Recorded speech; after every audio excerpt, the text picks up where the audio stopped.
बिस्मिल्लाहिर्रहमानिर्रहीम रब्बिश्रह ली सदरी व यस्सिर ली अमरी वहलुल उक़दतम मिन लिसानी यफ़क़हू क़ौली। अर्रहमान अल्लमल कुरान खलक़ल इंसान अल्लामहुल बयान।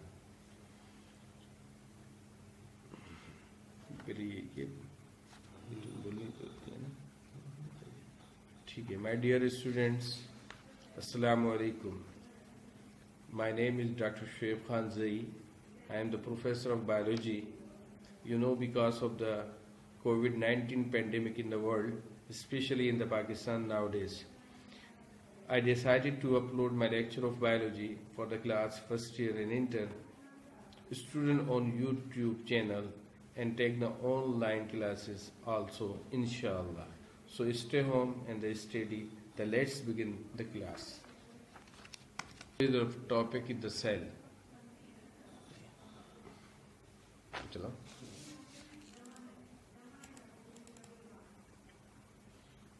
Cell is a Greek word. Cell is the structural and the functional unit of all living organisms except virus. All living organisms are composed of the cell. It means that all living organisms composed of the cells, all the structure which are present in the living organism composed of the cells. यहाँ ये discuss करते हैं हम कि तमाम के तमाम जो लिविंग ऑर्गेनिजम्स हैं सिवाय वायरस के, उन तमाम ऑर्गेनिज्म की बॉडी के जो स्ट्रक्चर्स हैं वो भी सेल के बने हुए हैं, और तमाम लिविंग ऑर्गेनिज्म के जितने भी फंक्शंस हैं वो तमाम के तमाम फंक्शंस जो है वो सेल परफॉर्म करते हैं। और तमाम के तमाम लिविंग ऑर्गेनिज्म जो है वो सेल के बने हुए हैं। अगर हम सेल के लफ्ज़ी मायने देखें तो हॉलो स्पेस है। रॉबर्ट हुक की हाइपोथेसिस के मुताबिक सेल जो है वो हॉलो है, और बाद में जो है रॉबर्ट ब्राउन ने जब न्यूक्लियस डिस्कवर किया तो रॉबर्ट हुक का ये कॉन्सेप्ट जो है वो गलत हो गया, और actually according to the name अगर हम उसके मीन्स लेते हैं तो इसके मायने होते हैं होलो स्पेस।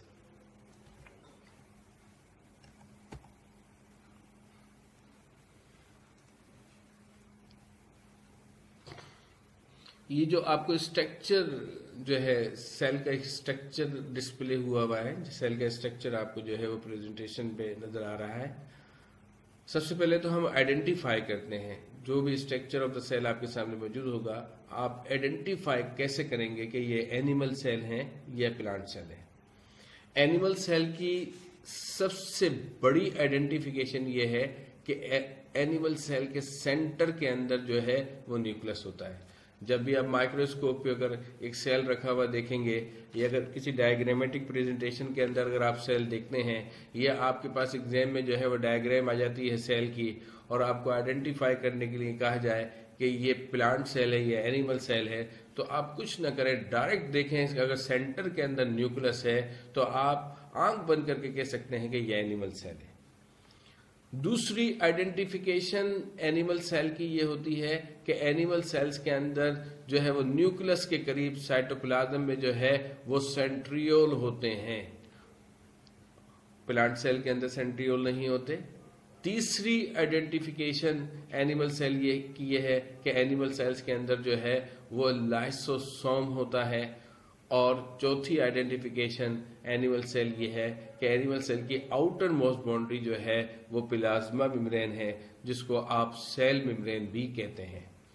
तो हमने इस प्रेजेंटेशन में ये जो आपको नजर आ रहा है इस स्लाइड के अंदर, ये जो प्रेजेंटेशन है इसके अंदर आपको जो है हमने स्ट्रक्चर ऑफ द सेल दिखाया है, और इसमें identification of the animal cell बताई है।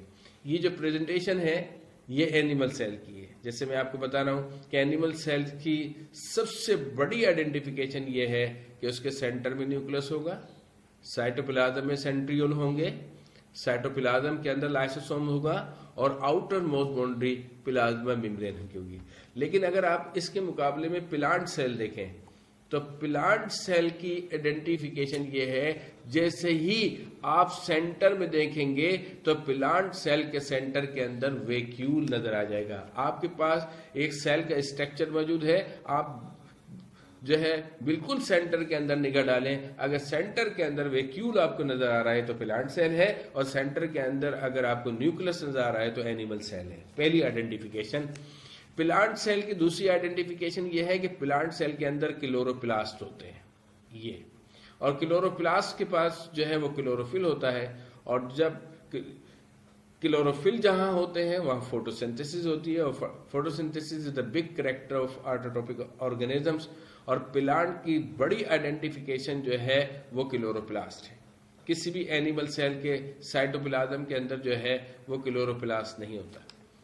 और चौथी आइडेंटिफिकेशन प्लांट सेल की यह है कि प्लांट सेल की outer most boundary cell wall होती है। जैसे मैंने आपको बताया, एनिमल सेल की outer most boundary plasma membrane है, और प्लांट सेल की outer most boundary cell wall है। लेकिन यहाँ एक बात याद रखना है कि इसका कतई मीन्स ये नहीं है कि प्लांट सेल के अंदर प्लाज्मा मेम्ब्रेन नहीं होती। प्लांट सेल के अंदर प्लाज्मा मेम्ब्रेन होती है, लेकिन वो सेकंड नंबर पर होती है। पहले जो है outer most boundary cell wall है, और उसके बाद जो है सेकंड नंबर पर प्लाज्मा मेम्ब्रेन होती है। और एनिमल सेल के अंदर सेल वॉल का कोई कॉन्सेप्ट नहीं होता, इसलिए outer most boundary plasma membrane है। अगर हम प्लांट सेल की आइडेंटिफिकेशन को दोबारा जो है वो कंसाइज करें तो बिल्कुल आसान अल्फाज में हम यह बात कहेंगे कि प्लांट सेल के सेंटर के अंदर वैक्यूल होता है, प्लांट सेल के साइटोप्लाज्म में क्लोरोप्लास्ट है जो रेस्पॉन्सिबल है फोटोसिंथेसिस करने के लिए, और photosynthesis identify character of the plant cell. And third one is the outer most boundary is the cell wall. ये प्लांट सेल के स्ट्रक्चर्स हैं।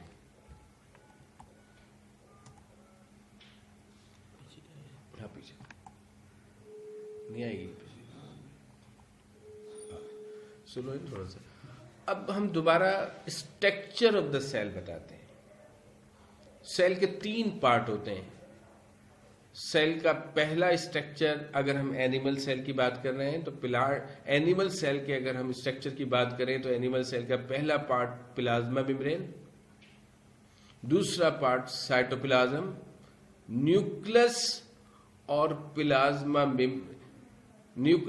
प्लाज्मा मेम्ब्रेन के दरमियान ये जो सारा का सारा आपको स्पेस नजर आ रहा है, ये तमाम के तमाम स्पेस जो है वो साइटोप्लाज्म कहलाता है। Cyto mean the inside and plasma mean the fluid. Cell के अंदर फ्लूइड के अंदर जो स्पेस है उसका नाम है साइटोप्लाज्म, और एनिमल सेल के सेंटर के अंदर न्यूक्लियस होता है। अब इस साइटोप्लाज्म के अंदर बहुत सारी माइन्यूट बॉडीज पड़ी हुई होती हैं, और जो माइन्यूट बॉडीज साइटोप्लाज्म के अंदर पड़ी हुई होती हैं उनको हम साइटोप्लाज्मिक ऑर्गेनेल्स कहते हैं। अगर हम साइटोप्लाज्मिक ऑर्गेनेल्स को डिस्कस करें तो अगर हम सेल के अंदर से सेल के बाहर की तरफ जाएं तो पहला स्ट्रक्चर जो न्यूक्लियस के करीब साइटोप्लाज्म के अंदर पड़ा हुआ है वो एंडोप्लाज्मिक रेटिक्यूलम है।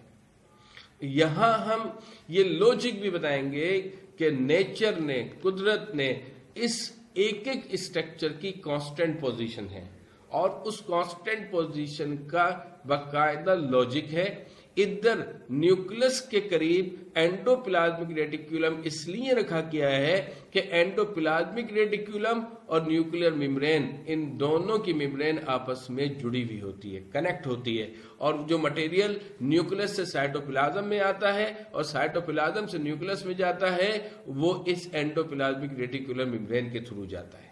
इसलिए ये कांस्टेंट पोजीशन है। अगर आप सेल की डायग्राम याद करना चाहते हैं तो इस बात को याद रखिएगा कि न्यूक्लियस के करीब हमेशा एंडोप्लाज्मिक रेटिक्यूलम होगा, और इसकी यहाँ पे प्रेजेंस की एक लॉजिकल वजूहात ये है, एक लॉजिक ये है कि दोनों की मेम्ब्रेन आपस में एक दूसरे के साथ फ्यूज होती हैं।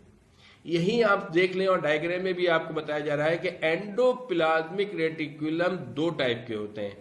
जिन एंडोप्लाज्मिक रेटिक्यूलम के करीब, जिन एंडोप्लाज्मिक रेटिक्यूलम के ऊपर ये दानेदार स्ट्रक्चर, ये ग्रेनुलर स्ट्रक्चर जो आपको नजर आ रहे हैं, राइबोसोम्स कहलाते हैं।